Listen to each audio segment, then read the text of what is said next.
રાજ્ય આજે ચિંતામાં છે કે ક્યારે કાયમી શિક્ષકની ભરતી થશે। 9 જૂનથી શૈક્ષણિક વર્ષ 2025-26 શરૂ થઈ રહ્યું છે, ત્યારે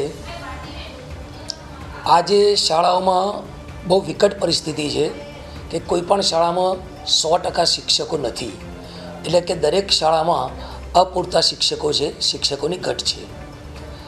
અમે સરકારને એવી રજૂઆત કરી છે કે જો જ્યાં જ્યાં જૂના શિક્ષકોની ભરતી થઈ છે ત્યાં જ્ઞાન સહાયકો ખાલી પડ્યા છે, એટલે કે એ જ્ઞાન સહાયકોને છૂટા કરવામાં આવે છે।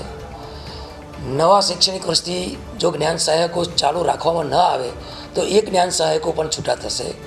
તો શાળાઓમાં જ્યાં જ્યાં જ્ઞાન સહાયકો છે એ જગ્યા ઉપર કયા શિક્ષકો કામ કરશે એ એક બહુ મોટો પ્રશ્ન છે। માધ્યમિકની અંદર ધોરણ 9ના 2 વર્ગ છે અને ધોરણ 10ના 2 વર્ગ છે, અને સ્ટાફની દ્રષ્ટિએ જોવા જઈએ તો માધ્યમિકના 4 વર્ગની વચ્ચે હું એક જ રેગ્યુલર કર્મચારી છું। બાળકોને શાળાની અંદર જે રેગ્યુલર સમયપત્રક છે એ પ્રમાણે શિક્ષકોની અછત હોવાને કારણે એજ્યુકેશનમાં પણ ઘણી બધી સમસ્યાઓ થાય છે।